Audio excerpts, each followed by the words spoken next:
Gostaria de convidá-los a abrirem suas Bíblias para Mateus capítulo 17, versículo 14 a 21.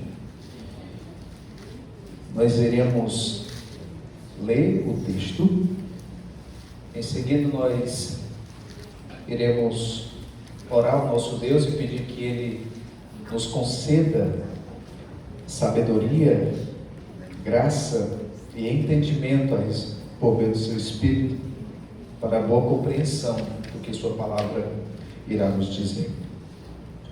Mateus 17, a partir do verso 14.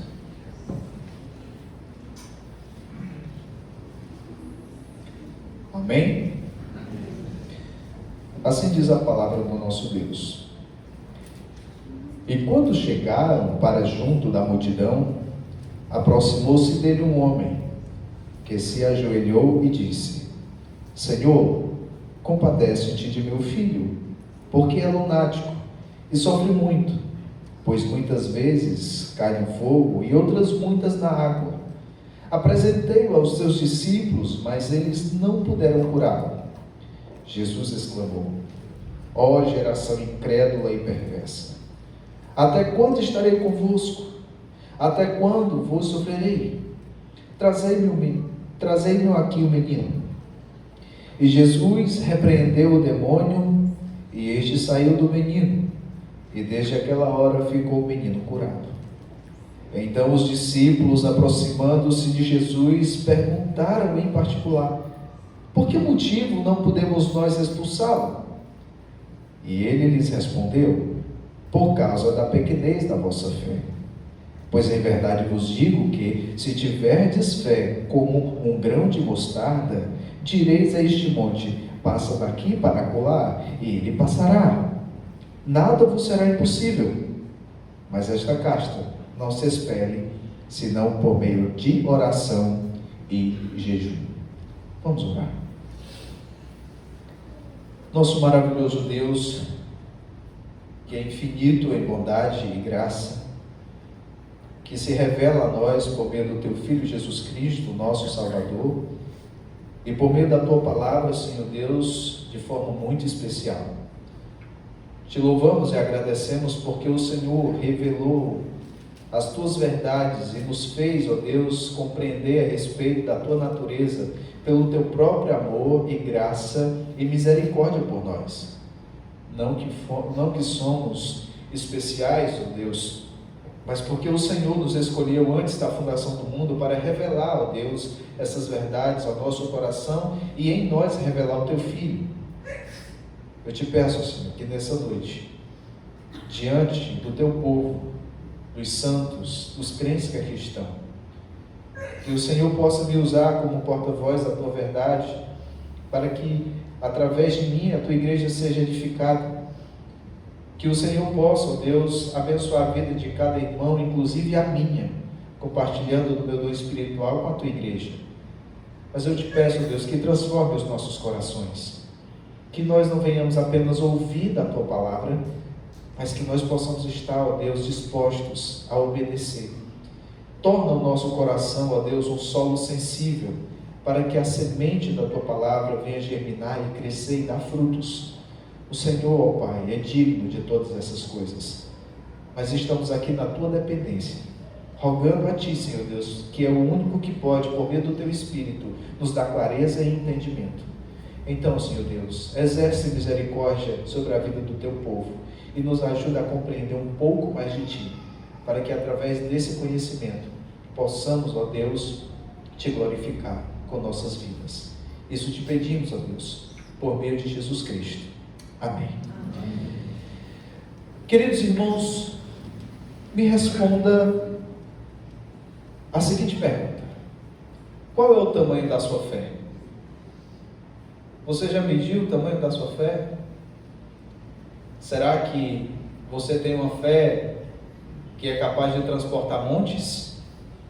Ou a sua fé é pequena, como a dos discípulos nessa ocasião?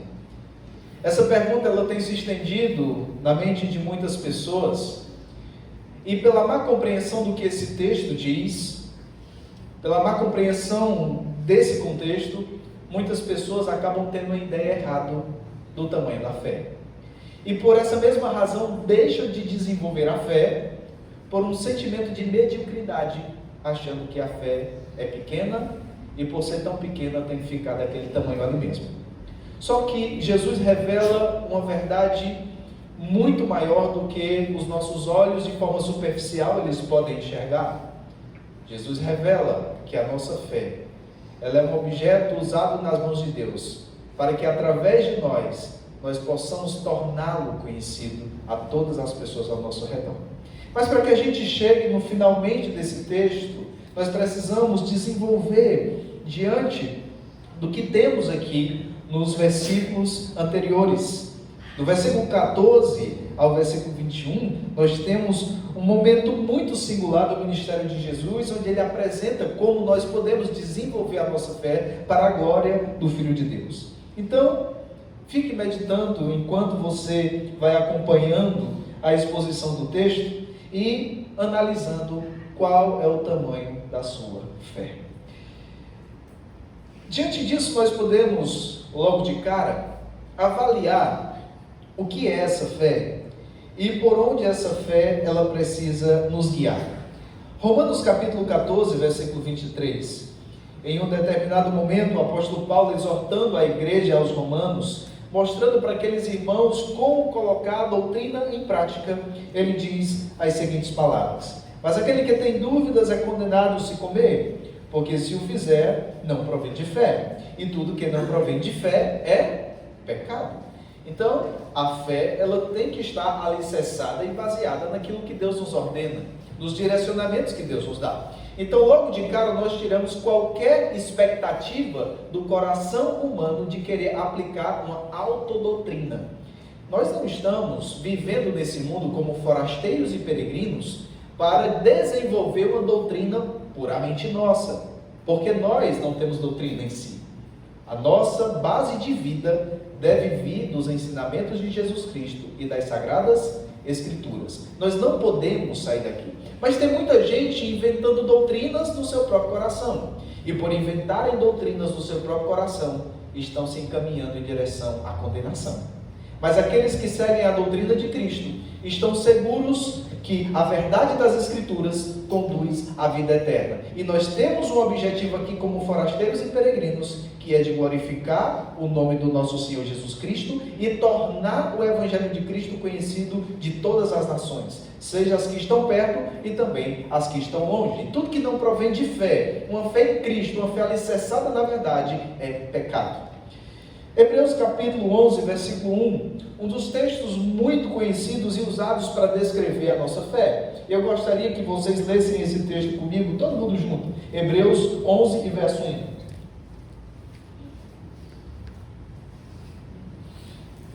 Hebreus 11 e 1.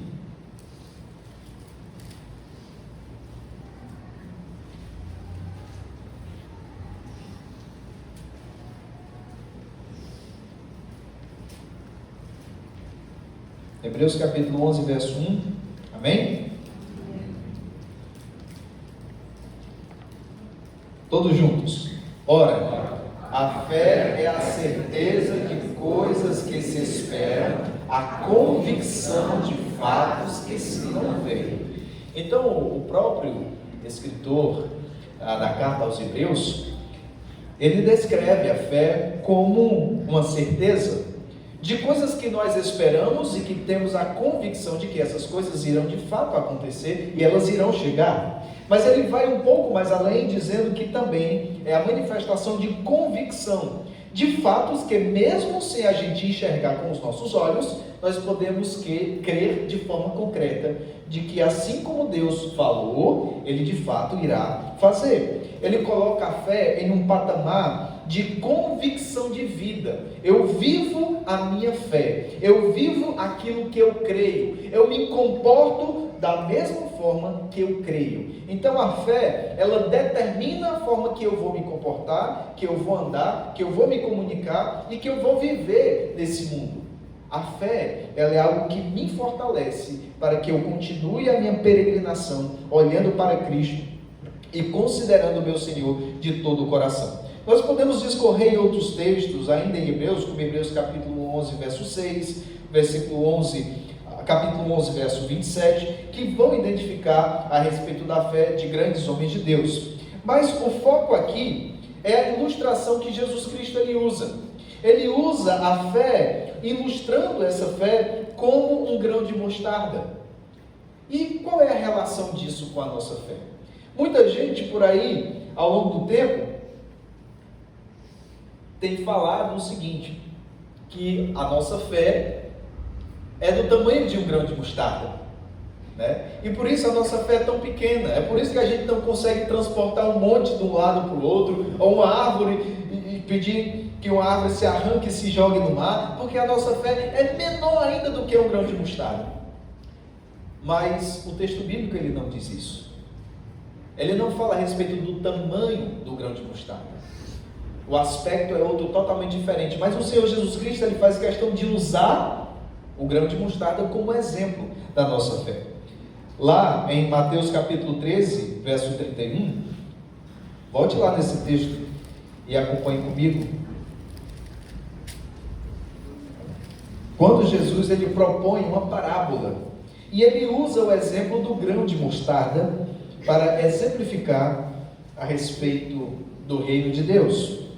Outra parábola lhes propôs, dizendo: o reino dos céus é semelhante a um grão de mostarda, que um homem tomou e plantou no seu campo, o qual é na verdade a menor de todas as sementes, e crescida é maior do que as hortaliças, e se faz árvore de modo que as aves do céu vêm aninhar-se nos seus ramos. O Senhor Jesus ele utilizou muitas parábolas para descrever verdades espirituais que estavam além da própria capacidade humana. O homem não iria compreender se o Senhor Jesus estivesse falando das grandezas de Deus, de grandes revelações a respeito do céu, de como são as coisas celestiais, em um linguajar, vamos dizer assim, celestial. Mas Jesus ele tenta exemplificar com coisas simples. Ele fala de um grão, ele fala de um campo, ele fala de aves, ele fala de coisas simples do cotidiano da vida daquelas pessoas, mas para revelar verdades eternas e verdades que estão além de qualquer expectativa do coração do homem. O Senhor fala de coisas tão pequenas para exemplificar a grandeza do reino de Deus. E que por amor de Deus aos homens, ele enviou seu Filho para revelar a si mesmo. Diante disso, nós temos aqui diversas ilustrações onde o Senhor Jesus ele usa essa mesma imagem do grão de mostarda para exemplificar a respeito da fé e do reino de Deus. Mas deixando isso um pouco à parte, vamos entrar em algo que vai nos ajudar a compreender o texto que nós acabamos de ler. Para que nós possamos compreender o panorama completo, nós precisamos voltar lá no início do capítulo 17 do Evangelho de Mateus. O Evangelho 17 do capítulo de Mateus, nós temos um momento singular do ministério de Jesus. E o que foi que aconteceu nesse momento singular do ministério de Jesus? Jesus estava com os seus discípulos, Jesus estava exortando que os seus discípulos deveriam levar a sua cruz, entender o seu chamamento e seguir a Jesus de todo o coração. Em um determinado momento, Jesus olha para os seus discípulos e diz o seguinte: alguns dos que estão aqui, isso ele estava falando aos 12, não passarão pela morte até vir a glória do Filho de Deus. E aí é onde entra o capítulo 17. Porque no capítulo 17, logo no versículo 1, depois que Jesus falou que alguns dos seus discípulos não passariam pela morte até ver vindo o Filho em glória, Jesus toma 3 dos seus discípulos do seu ciclo mais íntimo. Capítulo 17, verso 1. 6 dias depois, tomou Jesus consigo a Pedro e aos irmãos Tiago e João e os levou em particular a um monte. E foi transfigurado diante deles, e o seu rosto resplandecia como o sol, e as suas vestes tornaram-se brancas como a luz. e eis que lhe apareceram Moisés e Elias falando com ele. Então disse Pedro a Jesus: Senhor, bom é estarmos aqui. Se queres, farei aqui 3 tendas, uma será tua, outra para Moisés e outra para Elias. Falava ele ainda quando uma nuvem luminosa os envolveu, e eis vinda da nuvem uma voz que dizia: Este é meu filho amado, em quem me comprazo. A ele ouvi. Ouvindo os discípulos, caíram de bruços, tomados de grande medo. Aproximando-se deles, tocou-lhe Jesus, dizendo: Erguei-vos e não temais. Então, eles levantando os olhos, a ninguém viram, senão Jesus. Esse episódio é um episódio marcante, porque os discípulos estão na presença de Jesus, naquele monte que é o Monte Tabor, onde pela tradição diz que foi onde Jesus se transfigurou na frente dos seus discípulos, e naquela ocasião os discípulos viram algo semelhante ao que o profeta Daniel viu lá na beirada do rio. Quando ele olha, ele vê o aspecto do Filho do Homem, um homem glorioso, revestido de glória, e naquele momento Pedro vislumbra não só Jesus, mas também Elias e Moisés, aquele aspecto glorioso de poder, de majestade do Filho de Deus, que estava sendo revelado diante dos olhos de Pedro, Tiago e João. Era algo que mexeu com o coração dos seus discípulos, e eles conseguiram por um momento esquecer de que existia mundo, de que existia famílias, de que existia peregrinação. Pedro olha para aquilo e diz: o melhor lugar para se estar é aqui. É como se nós estivéssemos exatamente no céu, na presença de Deus, banhados de toda essa glória. E eles disseram: Senhor, vamos fazer tendas aqui, tendas de morada, tendas de adoração. Esse lugar, eu não quero sair desse local, esse local é maravilhoso demais. Mas quando eles ouviram a voz do Deus Pai, confirmando o ministério do seu Filho, dizendo: Este é meu Filho amado, em quem me comprazo, a ele ouvi, os discípulos caíram de bruços, porque eles ficaram atônitos diante daquilo, e eles também tiveram uma compreensão clara de quem eles eram. Eram homens pecadores, e de forma nenhuma poderiam resistir à glória de Deus nesse corpo corruptível, e eles caem de bruços, tomados de grande pavor e de medo. A mão de Jesus, quando os toca, é para tirar do coração dele todo medo, e diz: erguei-vos. Quando Jesus ordena que eles se ergam, se levantem, depois de terem se prostrado diante da majestade do Rei dos Reis, eles se levantam, a ninguém mais viram. Mas eles perceberam que aquilo que Jesus tinha falado há poucos dias antes tinha se cumprido naquele exato momento. Eles descem daquele monte, talvez extasiados, porque ainda não conseguiam assimilar todas as informações do que eles viram, do que Jesus falou, mas certamente eles viam com o coração cheio de júbilo, de alegria.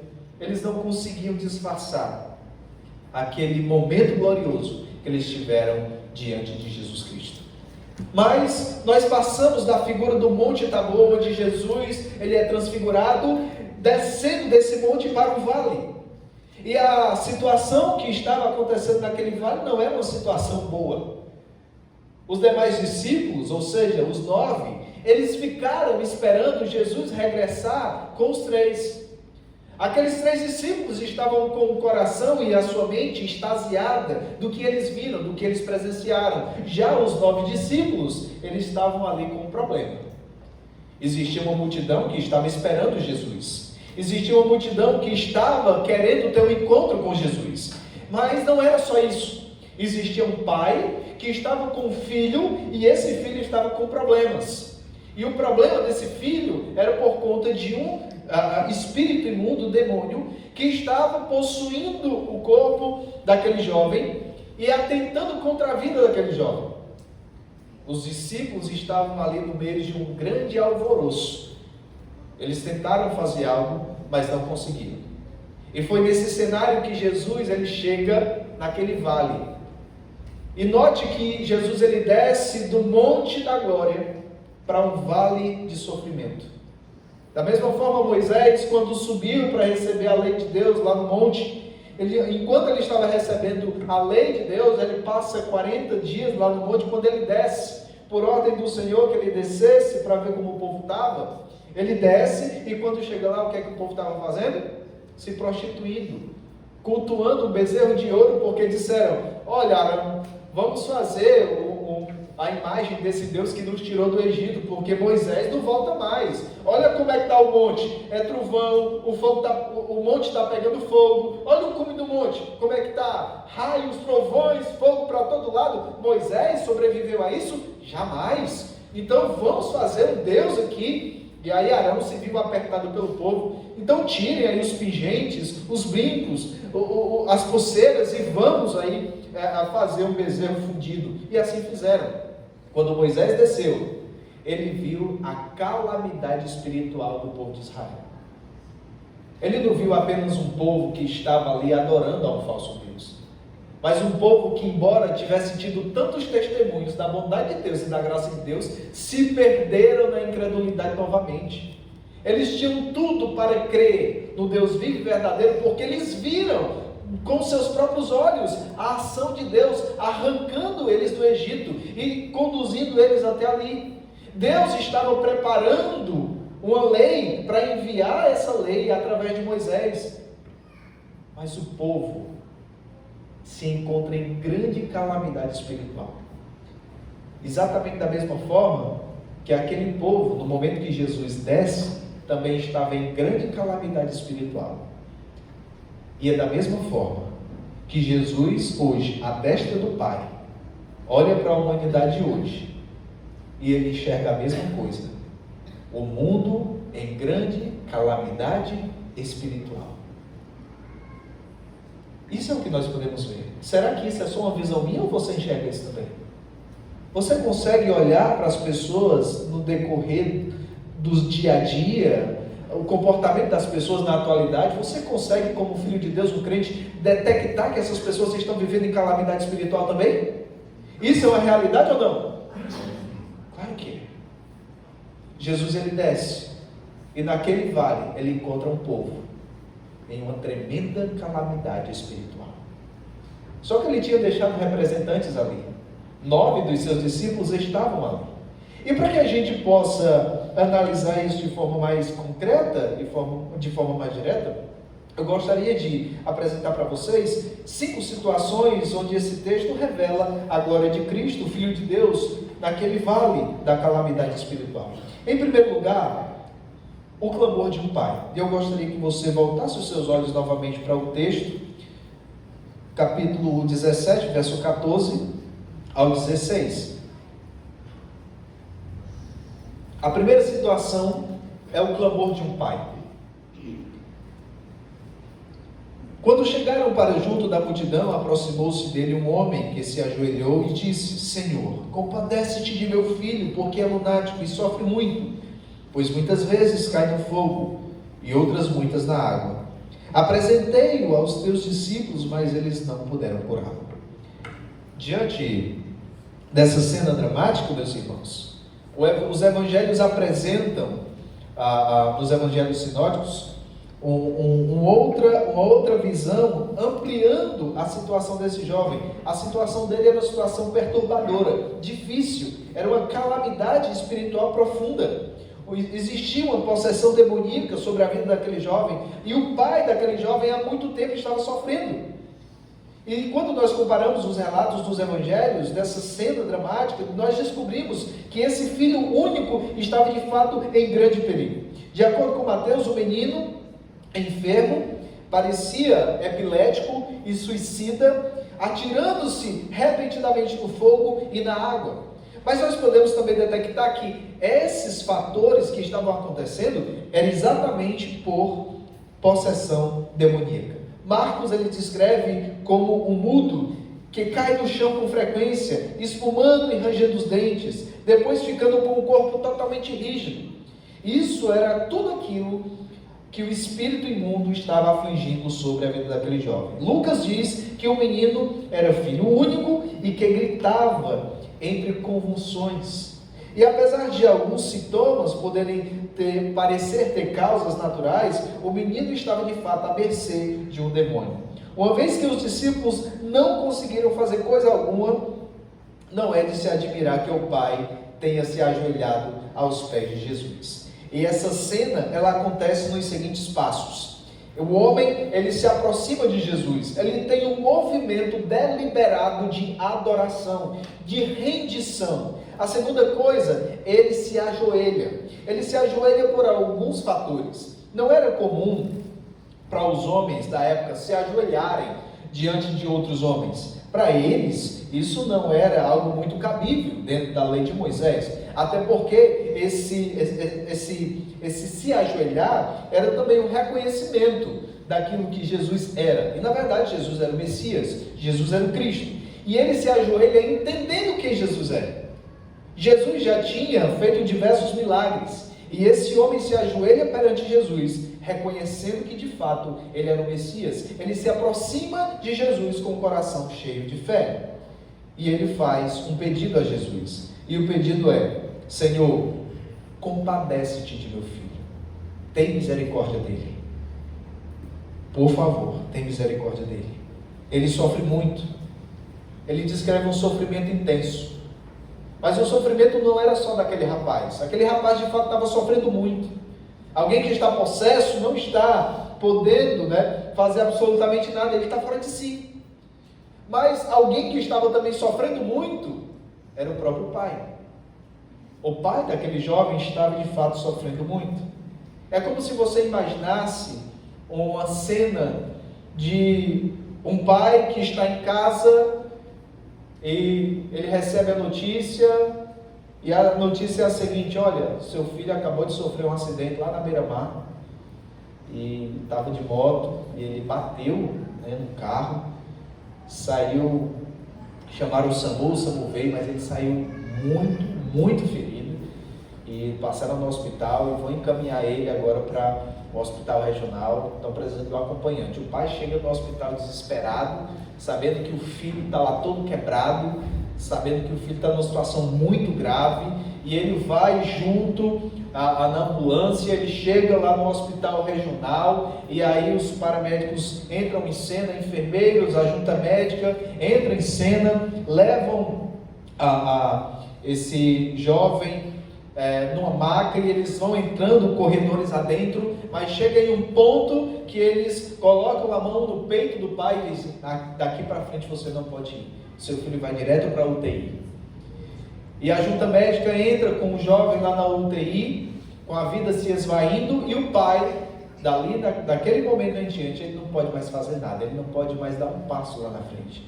Naquela sala ele não pode entrar, ele só pode fazer uma coisa, que é clamar ao Criador. Ele só vai dizer: Senhor, está nas tuas mãos. O Senhor permitiu. O Senhor é quem dá a vida e quem tira. Então daqui eu não posso fazer nada, Senhor, mas eu posso fazer algo. Eu te peço que o Senhor use de misericórdia para com a vida do meu filho. Então nesse ponto aqui é como se esse homem entendesse que o filho dele estava em uma UTI. E a UTI era aos pés de Jesus Cristo. Ele chega aos pés de Jesus Cristo, ele entrega o filho dele naquela UTI, ele se aproxima. Mas diante disso nós podemos encontrar um outro cenário juntamente com esse homem chega, e no verso 16 ele diz o seguinte: apresentei-o aos seus discípulos, mas eles não puderam curá-lo. Mas espera aí, os discípulos não puderam curá-lo? Como assim? Teve um problema aqui no meio. O que deveria ter acontecido era, nesse ponto aqui, é que os discípulos deveriam ter conseguido expulsar aquele espírito imundo. Nós aqui podemos enxergar que o verbo do próprio texto ele indica uma falta de capacidade. Eles não puderam, eles não tiveram capacidade de curá-lo, mas eles tinham autoridade delegada. Abra sua Bíblia aí, lá em Mateus capítulo 10. Mateus capítulo 10, verso 1 e verso 1, primeiro, Vamos aqui no capítulo 10, versículo 1. O Senhor Jesus envia os seus discípulos em missões, e nessas missões, o Senhor Jesus Cristo deu a eles autoridade para eles fazerem grandes coisas e sinais.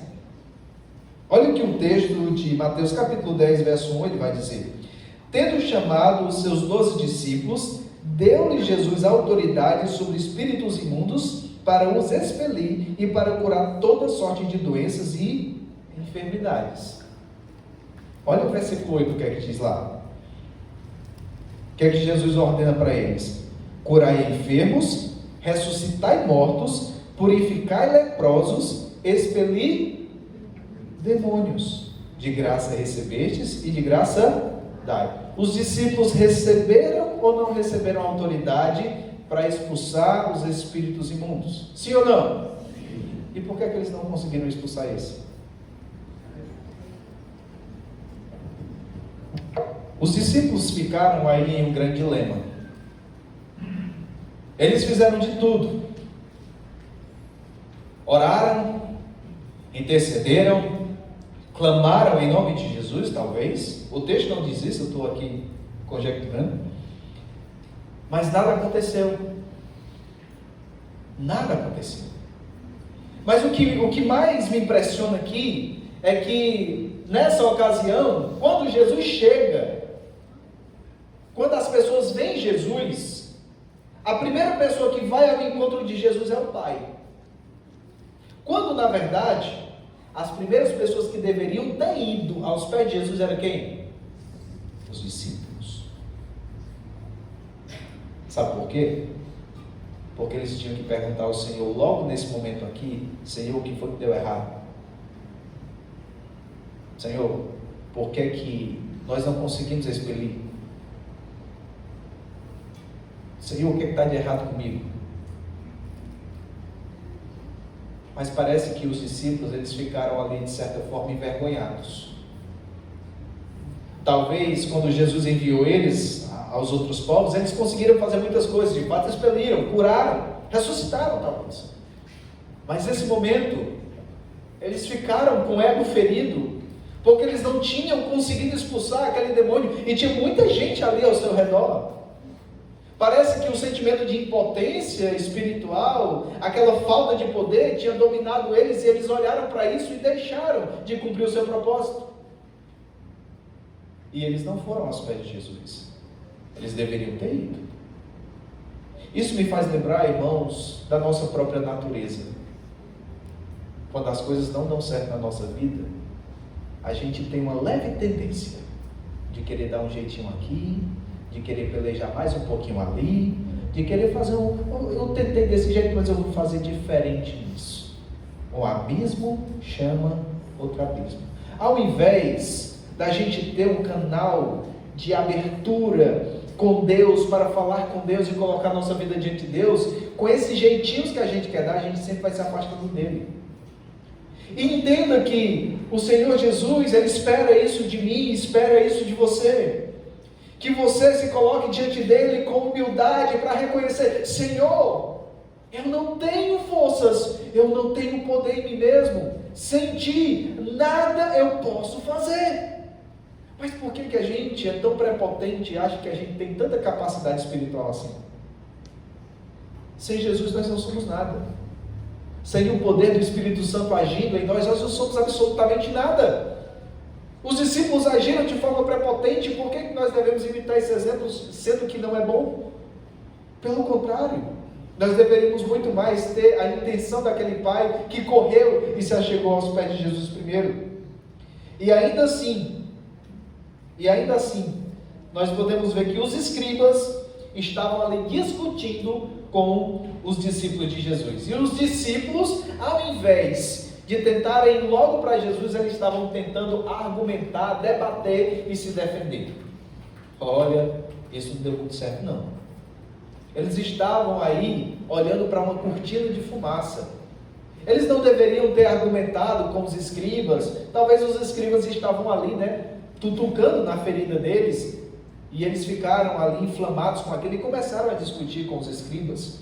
Mas os escribas de fato estavam ali com o propósito de ridicularizar os discípulos. Mas nós precisamos entender Que isso nos ensina a viver na dependência de Deus e não na dependência do nosso ego e do nosso coração pecaminoso. Porque o nosso coração é mais enganoso do que todas as coisas. E ele é desesperadamente corrupto. Nós não podemos confiar nele. Não podemos. Nós devemos confiar na verdade da palavra de Deus. E em seguida, nós podemos ver um outro cenário aqui. O suspiro do rei diante da geração incrédula. A partir do versículo 17, o Senhor Jesus, vendo aquele cenário, vendo aquele pai clamando diante dele, os discípulos que estavam com o olhar voltado para a direção errada, Jesus, ele exclama: ó geração incrédula e perversa, até quando estarei convosco? Até quando vos sofrerei? Trazei-me aqui o menino. Diante disso, Jesus, ele olha para todo o panorama da situação e ele dá um veredito. A primeira reação de Jesus foi uma reação de uma tristeza profunda ao olhar os discípulos envergonhados, os escribas argumentando e ridicularizando, o pai necessitado e um filho endemoniado. O mestre gemeu no seu íntimo e disse: até quando estarei convosco e vocês ainda irão sofrer? A incredulidade e a perversidade espiritual deles era um peso diante dos olhos de Jesus. A gente pode até imaginar, da mesma forma que Jesus ele olhou para a incredulidade daquela geração, a perversidade daquela geração, Jesus olha para essa geração hoje. E eu não estou falando nem tanto daqueles que não conhecem a Deus, porque são perversos por natureza, mas eu estou falando de crentes, eu estou falando de comunidades evangélicas cristãs, que toleram a perversidade, que toleram a desordem, que toleram coisas que Deus abomina, que Deus odeia.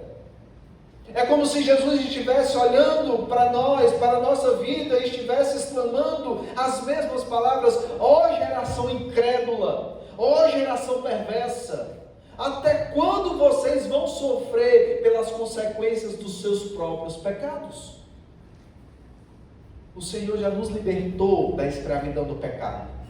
Nós não temos mais necessidade de estarmos escravizados de novo a desejos e paixões das quais o Senhor já nos libertou.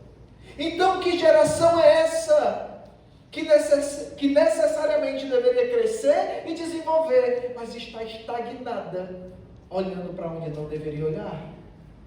É como se Jesus estivesse olhando não para os discípulos, mas para nós hoje, e falando as mesmas palavras: ó geração incrédula, até quando vocês vão viver caminhando dia a dia sem confiar plenamente em mim? Ó geração perversa, que torce a minha doutrina e quer viver baseado em inclinações do coração pecaminoso. E quando nós olhamos para essa verdade, nós deixamos de olhar para os incrédulos, para aquelas pessoas que não amam e não temem, não tiveram encontro com Deus, e passamos a olhar para nós mesmos. Será que nós não estamos agindo exatamente como eles aqui? Como uma geração incrédula, que não crê que Jesus pode fazer muito mais do que pedimos ou pensamos? Uma geração perversa, que sempre dá um jeitinho para pecar, e sempre dá um jeitinho para querer se esquivar da consequência do pecado? Ó geração incrédula e perversa, até quando nós vamos caminhar no caminho da graça, mas vamos deixar o coração de Deus pesado, porque Ele contempla as nossas infidelidades e se entristece ao vê-las? Ah, meus irmãos, nós somos da mesma essência. Eu falo como um pecador que sou. Eu falo como um pecador que trava lutas espirituais, assim como você também trava. Se nós não estivermos alicerçados na verdade da palavra de Deus, nós vamos ser consumidos pelas astúcias do diabo, nós vamos ser consumidos pelos maus direcionamentos de Satanás. E os momentos da sua vida que você acha que vai ser próspero, mesmo vivendo fora do caminho de Deus, as suas infidelidades, elas vão lhe repreender. As suas próprias infidelidades, elas vão servir como repreensão ao seu coração. É por isso que eu digo não como um santo ou algo desse tipo, porque somos santos em Jesus Cristo, mas eu falo como irmão em Cristo que quer o seu bem. Avalie a sua vida e veja se você não está caminhando como os perversos, com o coração cheio de incredulidade. Porque é muito mais fácil lidar com o descrente, que não conhece nada de Bíblia, que não conhece nada de Deus. É mais fácil você pregar o Evangelho para ele, para que ele mude de atitude, do que muitos crentes rebeldes, que mesmo conhecendo a palavra, ainda endurecem o seu coração e ainda andam como perversos. Que esse mal não te atinja e que você não seja alguém que esteja vivendo debaixo da direção de um coração perverso e incrédulo. Porque muito pior do que um descrente é um crente que tem um coração endurecido e um coração incrédulo, e ao invés de seguir a verdade da palavra de Deus, segue a inclinação das mentiras do diabo. Sabe para onde isso vai lhe levar? Para longe da graça, para longe de Deus. E você acaba não sendo bênção na igreja onde você está. Você acaba sendo pedra de tropeço. Você acaba sendo motivo de escândalo e de ofensa ao nome de Jesus Cristo. É isso que você quer para a sua vida? É isso que você almeja como servo de Deus? É isso que você busca como um homem de Deus, uma mulher de Deus? É isso que você quer? São as suas expectativas? Eu acredito que não. Eu acredito que todo crente sincero, ele tem um desejo único em seu coração: crescer na graça e no conhecimento do Senhor Jesus Cristo, e estar pronto para dar razão da esperança que está em nós, assim como o 1 Pedro diz. Então, meu irmão, eis na hora de crescer na graça, eis na hora de crescer no conhecimento do Senhor, eis a hora de crentes produzirem frutos dignos de arrependimento. Jesus, ele fala sobre essa geração incrédula e perversa porque ela é real. Ela é real. O problema é que tem muita gente querendo esconder essa realidade. Tem muita gente querendo esconder essa verdade.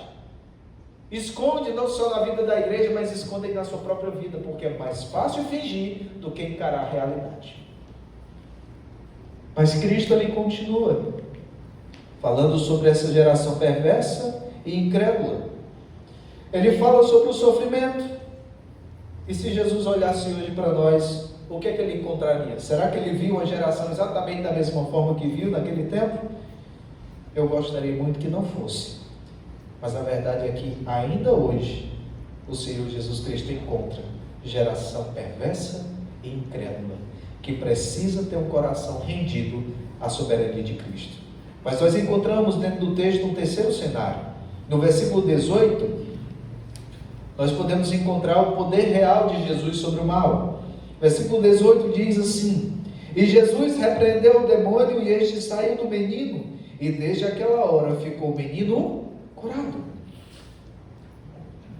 Curado. O versículo 18 diz que Jesus, ele libertou o menino e ordenou ao demônio que nunca mais retornasse àquele corpo. Jesus, de uma vez por todas, liberta aquele jovem daquela escravidão espiritual. Ele restaura a vida de um jovem, não somente a vida física, mas a expectativa de uma vida próspera espiritualmente. Mas lá em Marcos capítulo 9, verso 26, 9 e 26, vamos lá nesse texto, por gentileza. Olhando a Bíblia.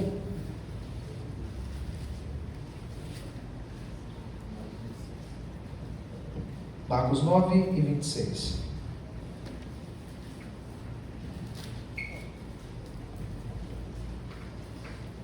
É um texto paralelo que fala, basicamente, da mesma situação. E o versículo 26 nos dá a entender algo muito interessante que Marcos revela. E diz assim: e ele, clamando e agitando-o muito, saiu, deixando-o como se estivesse morto, a ponto de muitos dizerem: morreu. Olhando para esse contexto, chega um pai aflito, pedindo para Jesus curar o seu filho. Jesus olha para a situação, os discípulos já estavam ali frustrados porque não conseguiram fazer nada, não correram para os pés de Jesus, ficaram de longe. Jesus clama e diz: ó geração incrédula e perversa, manda trazer o menino. trazem o menino à presença de Jesus. Jesus espere aquele demônio. Mas o demônio mesmo assim ainda quer dar uma última cartada.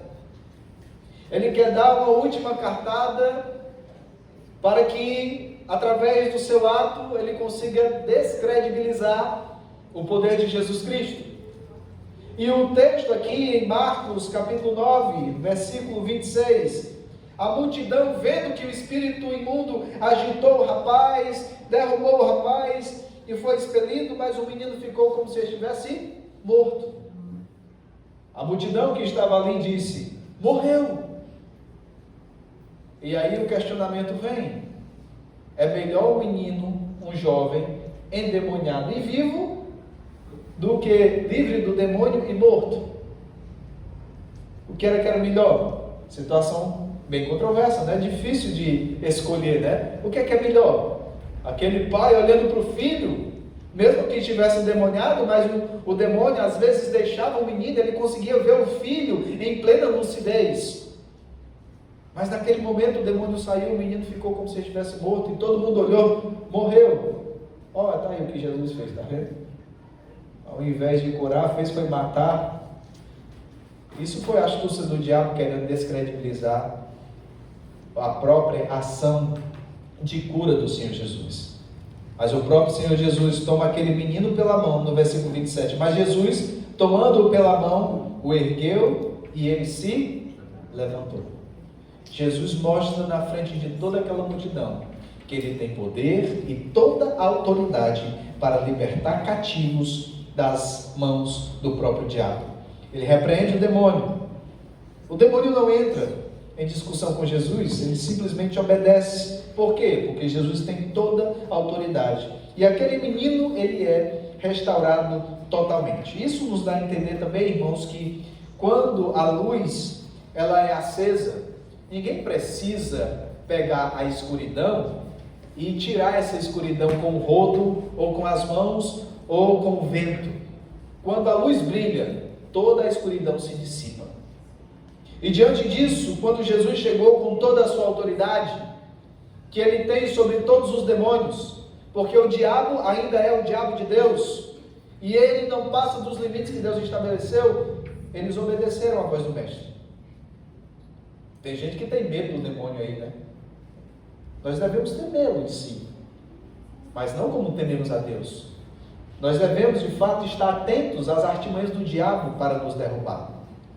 O diabo, ele anda ao nosso derredor como um leão, procurando uma brecha para nos devorar. Mas uma vez que você é habitado pelo Espírito Santo, você não precisa temer ao diabo, porque maior o que está em nós do que o que está no mundo. Então não tema o diabo, não fique amedrontado com ele. Tema a Deus de todo o coração. E confie que a graça e a soberania de Deus irá lhe proteger das astúcias e das artimanhas do diabo. A quem você de fato deve temer é ao Senhor e não aos demônios. A quem de fato você deve temer é ao Senhor soberano, que com a sua voz ele desmonta o inferno. Mas tem gente que teme mais ao diabo, as coisas que ele pode fazer, do que propriamente a Deus. Não tema ao diabo assim, tema a Deus, porque é a Ele a quem você realmente deve temer, é a Ele quem você deve reverenciar. Nós chegamos em um quarto cenário, caminhando para o final,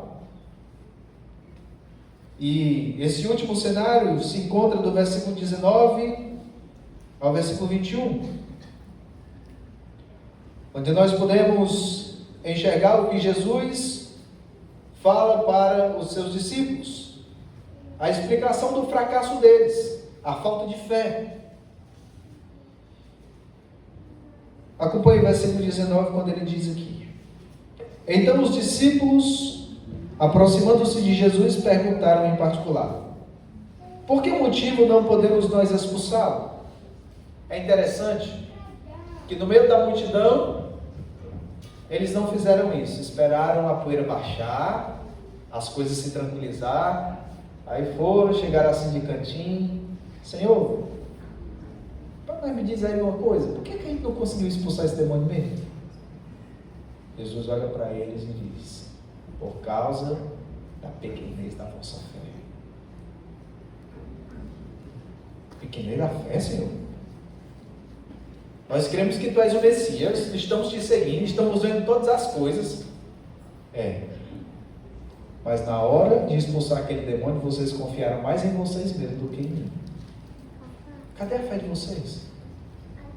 Jesus, ele começa a explicar isso aqui para os seus discípulos. 9 discípulos deveriam ter sido capazes de expulsar o demônio. Jesus lhes deu poder, lá em Mateus capítulo 10, verso 1, versículo 8 também, mas de alguma forma havia perdido esse poder.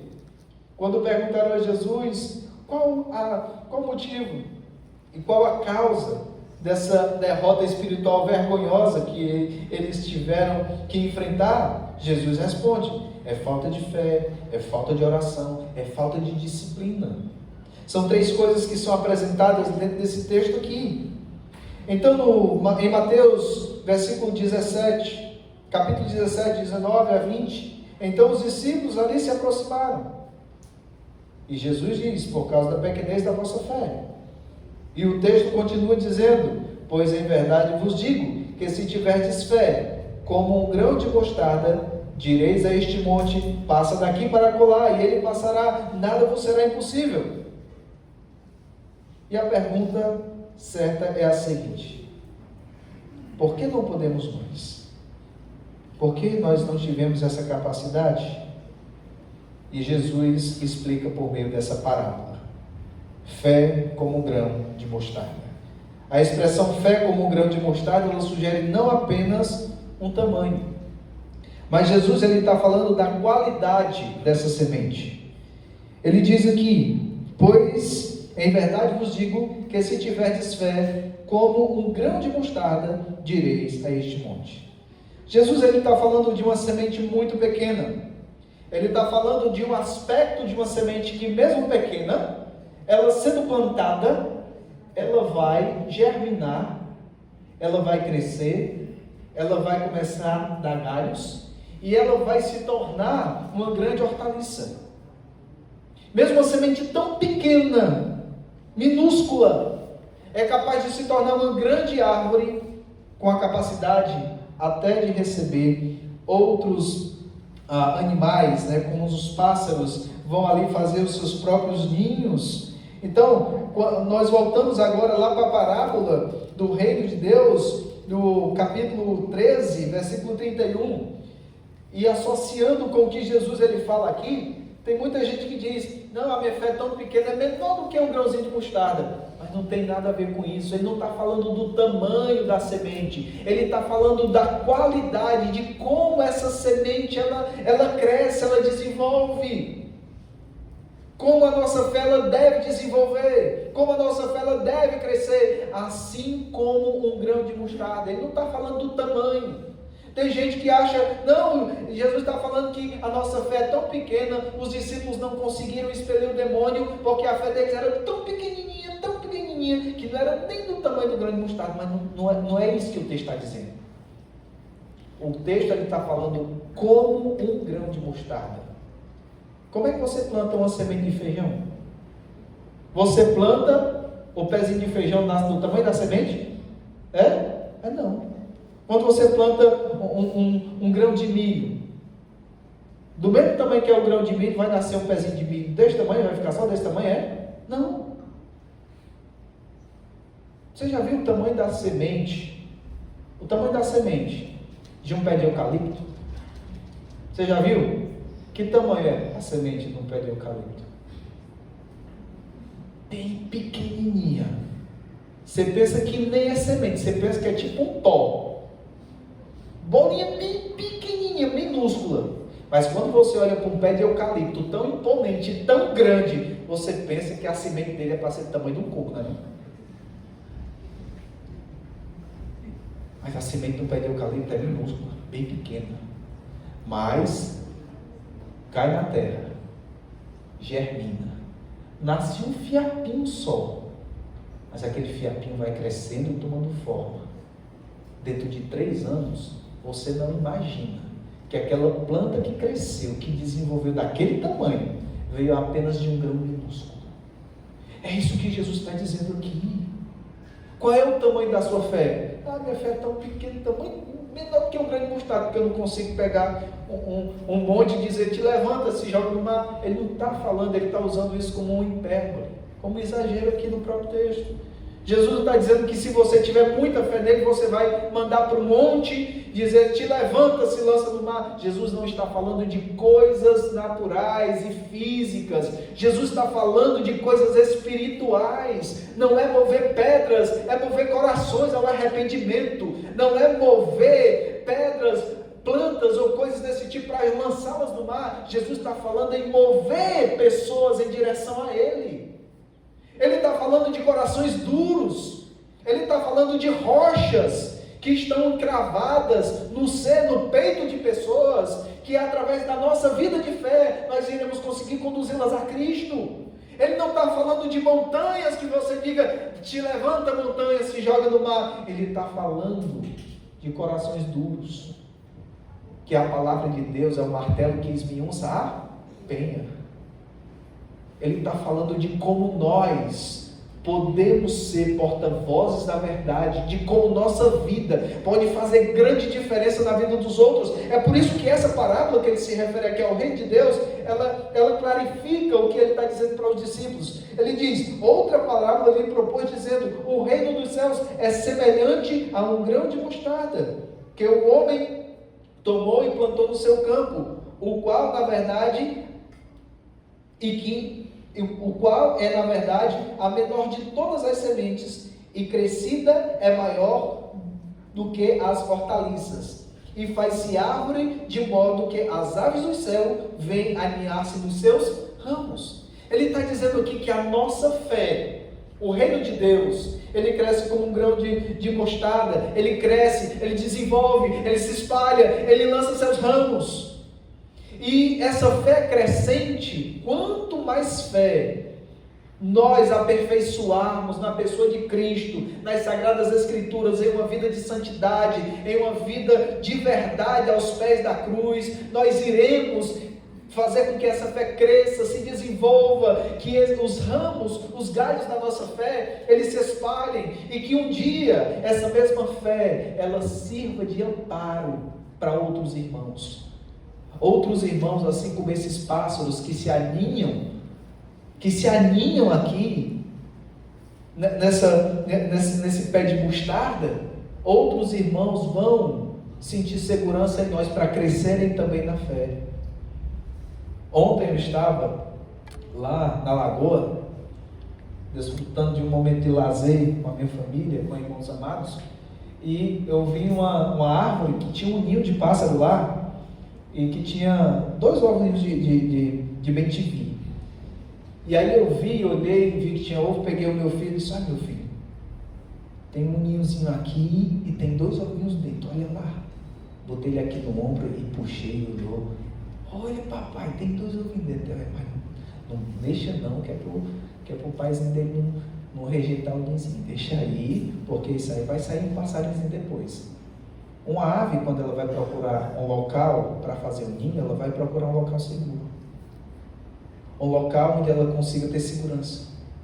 E a minha fé e a sua fé, ela pode servir de segurança de vida para outros irmãos, que possam estar debilitados na fé, esmorecidos na fé, que possam estar no início da caminhada cristã, que possam estar passando por dificuldades, e você, com a sua fé em Jesus Cristo, você aconselha, você desenvolve seus dons, você abençoa a sua igreja, você desenvolve trabalho missionário, você faz a coisa acontecer em nome de Jesus.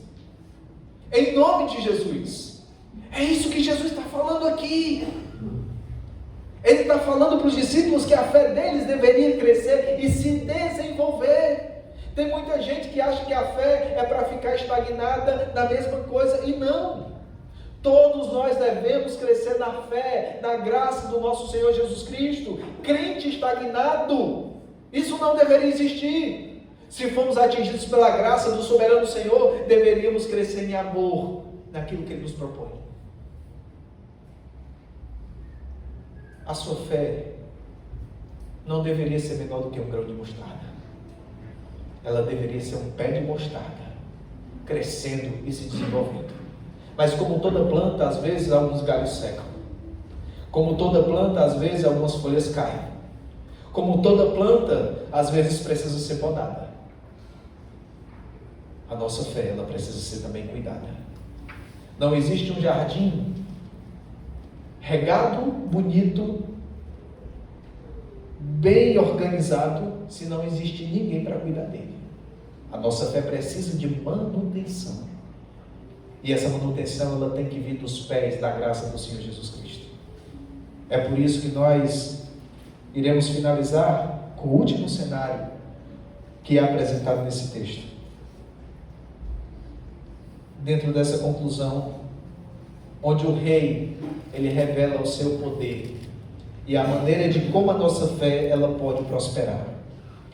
Quando Jesus fala para os seus discípulos, naquele momento, ele diz: passa daqui para acolá, nada vos será impossível.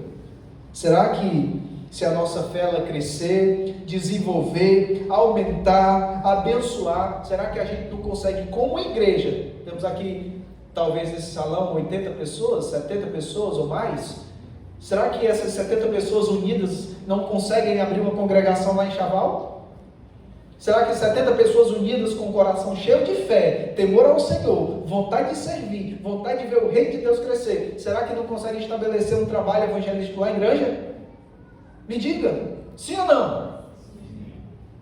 Um homem só pode fazer grandes coisas se a fé desse homem é viva. Imagine de uma igreja com 100 pessoas, 100 crentes. O que é que a gente pode fazer? Um grupo de 100 crentes com vidas consagradas ao Senhor. O que é que a gente pode fazer? Grandes coisas. Nada nos será impossível. O Senhor vai na frente e nós marchando atrás para desbravar os campos que Ele nos entregou. E aí Jesus finaliza dizendo o seguinte: sabe, mas esta casta não se espere, senão por meio de oração e jejum. O que é que Jesus fala aqui para os seus discípulos? Sabe como é que a fé de vocês aumenta? Sabe como é que vocês podem aumentar a fé de vocês? Sabe como é que vocês podem crescer na graça do conhecimento de Cristo? Com vidas consagradas. Por que os discípulos não expeliram o demônio? Porque eles esqueceram de consagrar a vida em jejum, em oração, na busca pelo conhecimento de Cristo. Eles não fizeram isso. Eles acharam que o poder ia emanar deles mesmos. Só que não foi assim. Jesus explica para eles: querem crescer? Querem desenvolver na fé? Então, orem. Orem como se tudo dependesse de você. E sirva como se tudo dependesse de Deus. Quando Ele olha para nós e coloca diante disso, nós chegamos a uma conclusão de um compromisso que cada um devemos ter. Para crescer na fé e ter uma fé crescente, o que é que nós precisamos fazer? Buscar ao Senhor em oração, em vida consagrada. Buscar ao Senhor dominando o nosso próprio corpo com jejuns. Não é só jejum de comida em si, mas são jejuns de coisas que te impedem de progredir na fé. Teu celular está te impedindo? Passa o dia inteiro assistindo coisas na internet, bobeira na internet, faz um jejum de celular. Se as tuas palavras te impedem de crescer na tua fé, faz um jejum de palavras. Se é um ambiente que você gosta muito de ir, está afetando o seu crescimento espiritual, desenvolva domínio próprio, critérios. O jejum aqui não é apenas você se controlar diante da comida, mas é você se controlar em outras áreas da sua vida para a glória de Deus. E a palavra de Deus, ela é essencial. Caminhe no conhecimento da palavra. Sirva a Deus no conhecimento da palavra. Glorifique a Deus através do conhecimento da palavra. Mergulhe na palavra como se você não tivesse mais que voltar dali. Que você possa mergulhar e ser coberto pela doutrina de Cristo, para que você viva para a glória dele. É isso que Jesus espera de mim, espera de você. É isso que Jesus espera dessa igreja. Ele não espera que nós sejamos uma geração incrédula e perversa. Ele espera que nós sejamos uma geração eleita. Um sacerdócio real, uma nação santa. Um povo de propriedade exclusiva de Deus. A fim de proclamardes as virtudes daqueles que nos chamou das trevas para a sua maravilhosa luz. Até onde você está disposto a ir para crescer na fé? O que você está disposto a fazer para a sua fé desenvolver e ser refúgio para os seus irmãos e ser alento para os cativos e perdidos, ser bênção na vida de outros povos? Até onde você está disposto a ir para transportar montes de corações endurecidos aos pés de Jesus? Eu gostaria de te convidar nesse momento a baixar sua cabeça por um momento. E com seus olhos fechados, eu quero pedir que você olhe para o seu coração e para a sua vida agora. E diante de tudo que você ouviu nessa noite, eu quero que você, diante do Senhor, coloque o seu coração à prova. E eu quero que em Cristo você busque esperança. E que você tome decisões. Talvez você não está conseguindo evangelizar como você gostaria ou deveria. Porque na sua vida tem muitas coisas que precisam ser tratadas. Ao invés da árvore da fé, ela crescer em seu coração, é possível que ela esteja com muita dificuldade, sem nutrientes bíblicos e vitaminas para poder crescer. Como é que está a sua fé hoje? Você chegou aqui na igreja motivado, com vontade de cantar, com vontade de adorar? Você chegou aqui na igreja com vontade de ouvir a mensagem que você acabou de ouvir? Será que você chegou hoje aqui na igreja com o coração sem esperança? Com a fé abalada? Com o coração pesado? Cheio de preocupações dessa vida? Será que você chegou aqui assim? Eu quero pedir para você colocar isso diante de Deus. Jesus Cristo diz: vinde a mim todos os que estáis cansados e sobrecarregados, eu vos aliviarei. Então, se você quer alívio de um coração pesado, de pensamentos difíceis, peça para que o Senhor lhe livre desse sofrimento e dessas angústias. E se você está aqui nessa noite e ainda não teve um encontro pessoal com Jesus Cristo, se você ainda não entregou sua vida a Cristo, entendendo que você é um pecador, entendendo que você necessita de ter um encontro real com o Senhor, arrepender-se dos seus pecados, para que um dia você possa morar no céu, eu peço ao Senhor, a você, que você possa, nesse momento, também colocar o seu coração diante de Deus. Eu lhe pergunto, se hoje você está aqui sem Cristo, se o Espírito Santo lhe tocou, e se você sentiu o desejo de hoje entregar a sua vida ao Senhor Jesus Cristo, levante sua mão. Tem alguém hoje aqui que gostaria de tomar essa decisão na vida? Que ainda não teve esse encontro com o Senhor Jesus e hoje gostaria de tomar essa decisão?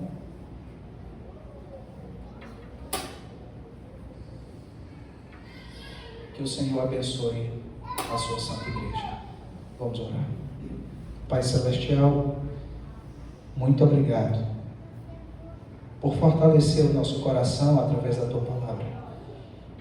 Obrigado por ter me dado, Senhor Deus, o grande privilégio de estar com os meus irmãos no último culto de louvor e adoração do ano de 2025. Meu Pai, eu te agradeço por ter desafiado o meu coração e eu acredito que também o coração dos meus irmãos. Abençoa para que a nossa fé cresça e desenvolva, e que Teu nome seja glorificado, Senhor Deus, através das nossas vidas. Faz com que a Tua igreja produza frutos, e todos esses frutos para a honra e glória do Senhor Jesus Cristo, em quem te oramos. Amém. Muito obrigado mais uma vez, irmãos. Que a graça e a misericórdia de Deus esteja sobre nossas vidas, e que Deus nos conceda graça para praticar aquilo que aprendemos hoje. Que Deus abençoe. Muito obrigado, pastor Adriano. pela oportunidade, meu irmão. Obrigado, pastor Maesley, pelo desafio. Possamos desenvolver a nossa fé